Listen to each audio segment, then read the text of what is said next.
21 जुलाई 2023। बाबा के महावाक्य।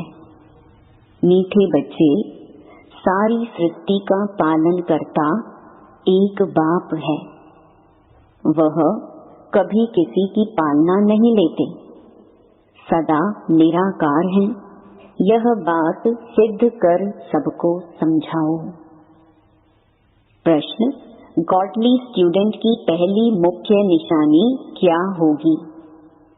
उत्तर: godly student कभी भी मुरली सुनने बिगर नहीं रह सकते।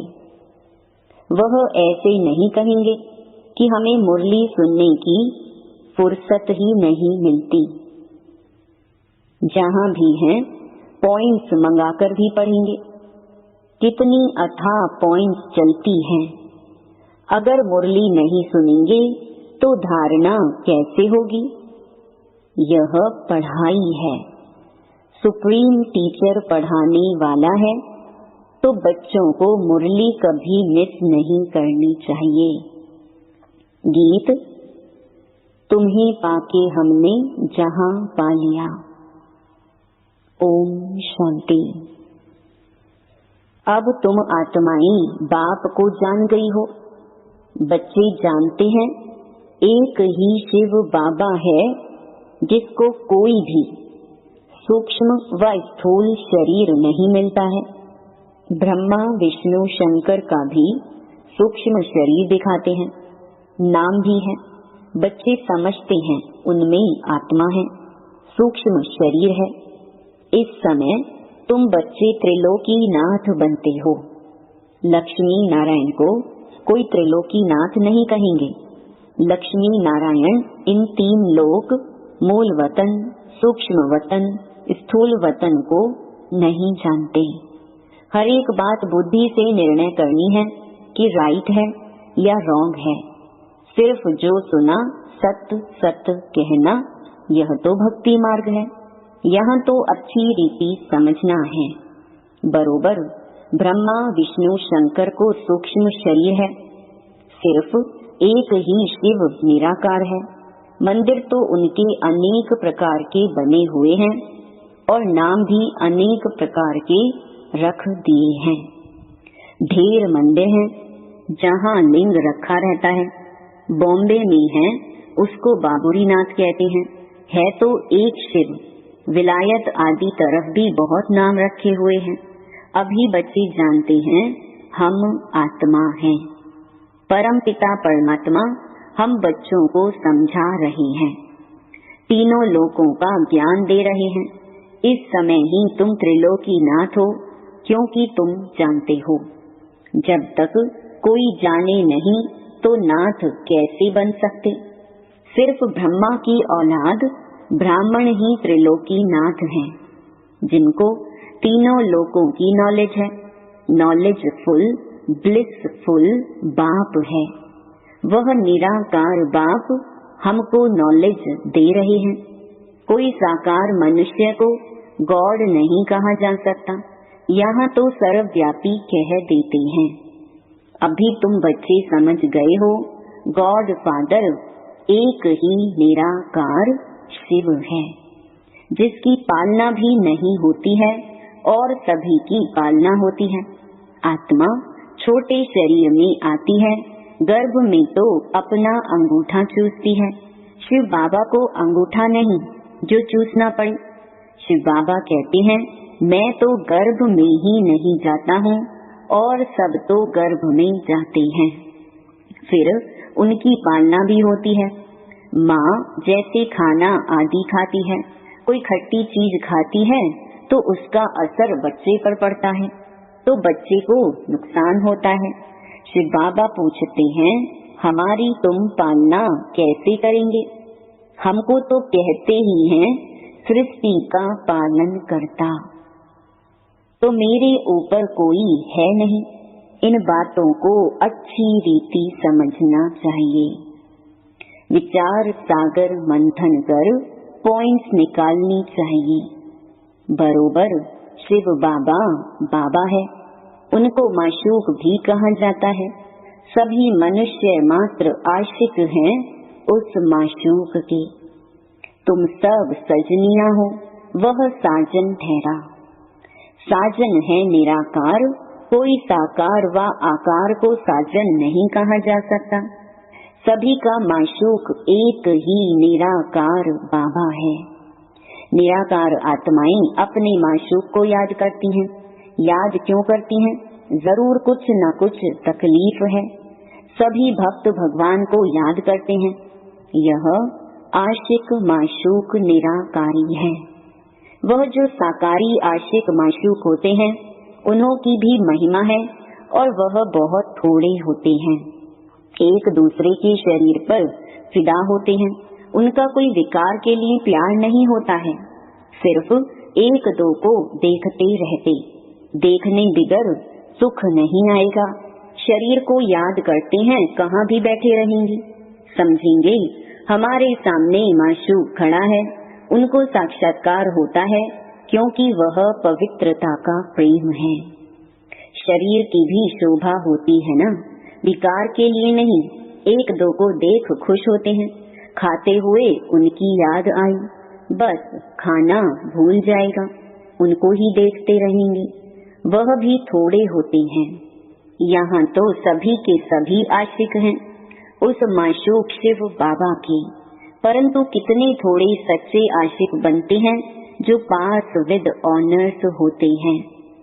8 दानों की कितनी महिमा है। तो जब भक्तों को भगवान मिला है तो उनको कितना याद करना चाहिए। बाप कहते हैं, बच्चे निरंतर मुझे याद करो, क्योंकि मेरे से तुमको बहुत सुख मिलता है। वह तो करके अल्पकाल का सुख मिल जाता है, आपस में बहुत लव रहता है। यह फिर है बेहद के बाप से बेहद का लव। बेहद का प्यार एक में रहता है। बच्चे जानते हैं उनका कोई शारीरिक नाम नहीं है। विष्णु के 2 रूप लक्ष्मी नारायण की जरूर डिनेस्टी होगी। सतयुग आदि में लक्ष्मी नारायण का राज्य होगा तो जरूर प्रजा भी होगी। बुद्धि भी कहती है सतयुग आदि में इतने होंगे, फिर वृद्धि होती जाएगी। सतयुग आदि में लक्ष्मी नारायण का राज्य था। बरोबर जमुना के कंठे पर राधे कृष्ण की राजधानी थी। गंगा जमुना आदि यह तो बहुत नदियां हैं। नदी किनारे रहते थे। यह जो दिखाते हैं सागर में द्वारिका डूबी आदि, ऐसी कोई बात नहीं। ना कोई सागर के किनारे देवताओं के गांव होते हैं। यह बंबई थोड़े ही होगी। अभी यह तुम्हारी बुद्धि में है। Most beloved God father, Christ को गॉड फादर नहीं कहेंगे। जानते हैं क्राइस्ट मैसेंजर है। परम पिता परमात्मा ने उनको भेजा है। आते हैं निराकारी दुनिया से। उनको गॉड फादर नहीं समझते, प्रिसेप्टर समझते हैं। हिंदुओं को पता नहीं है हिंदू धर्म कब और किसने स्थापन किया। हिंदू धर्म तो है नहीं, आदि सनातन देवी देवता धर्म है। आदमशुमारी जनगणना में अगर हमसे पूछते हैं तो हम कहेंगे हम तो ब्राह्मण हैं। इस समय हम कोई हिंदू थोड़े ही हैं। इस समय हम हैं ही ब्रह्मा मुख वंशावली ब्राह्मण। परंतु तुम भल ब्राह्मण धर्म बताएंगे, वो फिर भी हिंदू में डाल देंगे। वहाँ स्वर्ग में तो आदमशुमारी होती ही नहीं, क्योंकि है ही एक देवी देवता धर्म। तो पूछने की दरकार ही नहीं। यहाँ बहुत धर्म है, इसलिए पूछते हैं। यह सब बातें बाप बैठ समझाते हैं, तो बुद्धि से बाप को याद करना है। वह है ही निराकार और उनका एक ही नाम है। ब्रह्मा विष्णु शंकर के भी आकारी चित्र देखने में आते हैं। शिव का कहाँ है? समझते भी हैं यह भगवान है। हम अपने को भगवान कहला नहीं सकते। आत्माएं तो पुनर्जन्म लेती हैं, ऐसे नहीं बाप भी पुनर्जन्म लेते हैं। अभी तुम तीनों लोकों को जानते हो, इसलिए तुम्हारा त्रिलोकीनाथ नाम है। जानने वाले ही नाथ हुए। तुमको अब त्रिलोकी का ज्ञान है। तुम ब्राह्मण ही जानते हो और कोई भी जान ना सके। सतयुग में यह ज्ञान ही नहीं रहता, यह सिर्फ तुमको मिलता है, इसलिए तुम्हारा नाम वाला है। देलवाड़ा मंदिर में शिव आदि देव आदि देवी और तुम बच्चे हो, क्योंकि तुम मददगार बनते हैं। उन्हों को मैं जानता हूँ, क्योंकि तुम अभी सर्विस करते हो। बाप आते हैं पतितों को पावन बनाने, तो तुम बच्चों की मदद लेते हैं। बाप कहते हैं जो जो मेरे मददगार बनते हैं उन्हों को मैं जानता हूँ। यह तो कोई भी समझ सकते हैं, जिसकी एवज फिर तुमको स्वर्ग का मालिक बनाते हैं। स्टूडेंट सब एक जैसे तो नहीं होंगे। शिव बाबा की दुकान है मनुष्य को देवता बनाने की, फिर उनमें नंबर वार है। महारथियों का सेंटर जरूर अच्छा चलता होगा, समझेंगे अच्छे सेल्समैन हैं। शिव बाबा की सब दुकान है। तुम अविनाशी ज्ञान रत्नों का व्यापार करते हो। यह बाप कितना साधारण है, कितना फर्क है सच और झूठ का। सच बताने वाला तो एक ही बाप है, बाकी सब झूठ ही झूठ है। बड़े ते बड़ी झूठ जो श्रीमत देने वाले परम पिता परमात्मा को सर्वव्यापी कह देते हैं। आगे तो बेअंत कह देते थे रावण कौन है, कब से आए हैं, यह भी कोई नहीं जानते। रावण को वो लोग त्रेता में ले गए हैं, श्री कृष्ण को द्वापर में ले जाते हैं। सतयुग को जानते ही नहीं। राम सीता थे त्रेता में, वहाँ रावण की तो बात ही नहीं उठ सकती है। सब यहाँ की बातें हैं। यह तो एक गपोड़ा लगा दिया है, कोई को समझाओ तो फिर कह देते यह इन बीके की कल्पना है। अब बच्चों को समझाया गया है, पॉइंट्स निकलती हैं, वह धारण करनी है। जहाँ भी हो पॉइंट्स मंगाकर पढ़ना चाहिए, ऐसे नहीं कि फुर्सत नहीं है। अरे गॉडली स्टूडेंट कहे हमको फुर्सत नहीं तो उनको क्या कहेंगे? कोई को धारण कैसे करा सकेंगे? इतनी अथाह पॉइंट चलती हैं, वह अगर मुरली नहीं सुनेंगे अथवा नहीं पढ़ेंगे तो धारणा कैसे होगी? यह तो एजुकेशन है, सुप्रीम टीचर पढ़ाने वाला एक ही है। अगर मुरली नहीं सुनेंगे तो पॉइंट्स सुना कैसे सकेंगे? यह तो बच्चे समझते हैं बाप जन्म मरण रहित है, वह पुनर्जन्म नहीं लेते, परंतु उनकी जयंती मनाते हैं। यह तो शिव जयंती को भी खत्म करते जाते हैं। अब कौन बताए शिव का जन्म कैसे हुआ, क्या किया होगा? गीता में श्री कृष्ण का नाम डाला है, परंतु उसी रूप से तो आ न सके। श्री कृष्ण को वैकुंठ नाथ कहेंगे, त्रिलोकी नाथ नहीं। तो वैकुंठ अथवा स्वर्ग यहाँ ही था, श्री कृष्ण भी यहाँ था। राधे कृष्ण कोई भाई बहन नहीं थे, दोनों अलग अलग अपनी अपनी राजधानी में थे। बच्चों ने साक्षात्कार किया है कैसे स्वयंवर होते हैं। बाबा ने शुरू में तुमको बहुत बहलाया था, अकेले ही अंदर भट्टी में पड़े थे, कोई मित्र संबंधी आदि से नहीं मिलते थे, तो बाबा ने बहुत दिखाया। फिर भी पिछाड़ी में तुम बहुत देखेंगे, समझेंगे हम जैसे वैकुंठ में बैठे हैं। अंत के समय मनुष्य हैरान होते हैं, बहुत आफतें आनी हैं, इनको कहा जाता है अति खूने नाहिक। दुनिया नहीं जानती, ऐसे भी नहीं वह गवर्नमेंट कोई मत लेगी। अभी तो सबका विनाश होना है, तुम अविनाशी बाप से अविनाशी पद पा रहे हो। भल प्रजा में आए तो भी अहो सौभाग्य, वहाँ सुख ही सुख है, यहाँ है दुख ही दुख। अब बाप पढ़ाने आई हैं तो पढ़ना भी चाहिए ना। भल काम है हथ कार्डे दिल यार्डे, बुद्धि योग बाप के साथ लगा हुआ हो, गृहस्थ व्यवहार में रहते हुए याद उनको करना है। अरे बाप स्वर्ग का मालिक बनाते हैं, क्या समझते हो? 21 जन्म राजाई करते हो, कोई फिक्र की बात नहीं।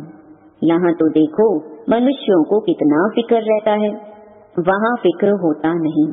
तुम वहाँ प्रारब्ध भोगते हो, परंतु वहाँ यह भी पता नहीं पड़ेगा। यह नॉलेज तुमको अभी है कि हम अविनाशी बाप से वर्षा ले रहे हैं। फिर ऑटोमेटिकली हम राजधानी का वर्षा लेते रहेंगे। ऐसे नहीं कि दान पुण्य करने से राजा बनेंगे, नहीं, इस समय के पुरुषार्थ की वह प्रारब्ध है। तो कितना पुरुषार्थ करना चाहिए जिससे 21 जन्म की प्रारब्ध बनती है। वहाँ पुरुषार्थ प्रारब्ध की बात होती नहीं, वहाँ कोई अप्राप्त वस्तु ही नहीं जिसके लिए पुरुषार्थ करना पड़े। सब धनवान हैं। यहाँ मनुष्य पढ़ते हैं कि हम जज बने, डॉक्टर बने। वहाँ तो न जज न डॉक्टर आदि होते, वहाँ कोई पाप करते ही नहीं, वहाँ कोई चोर चकार होगा नहीं। तुम सारे विश्व के मालिक बनते हो, कोई बात की परवाह नहीं रहती। अन्न आदि पर पैसे लगते नहीं। यहाँ भी बाबा के होते 8-10 आने मण अनाज मिलता था, तो उनसे आगे क्या होगा। अब तो कितनी महंगाई है, अजुल महंगाई और बढ़ेगी, फिर सस्ताई हो जाएगी। ड्रामा अनुसार सब कुछ तुमको मिलना है, उनकी मदद से तुमको राजधानी मिलनी है। 2 बंदर लड़ते हैं, मक्खन तुमको मिलता है। दुनिया थोड़ी ही जानती है कि तुमको पढ़ाने वाला कौन है। यह है भी गुप्त वेश में, तुमको 1 सेकंड में वैकुंठ की राजधानी दे देते हैं। खुदा दोस्त की कहानी है ना, यह महिमा बाप की है। अच्छा, मीठे मीठे सिकिलधे बच्चों प्रति माता पिता बाप दादा का याद प्यार और गुड मॉर्निंग। रूहानी बाप की रूहानी बच्चों को नमस्ते। धारणा के लिए मुख्य सार।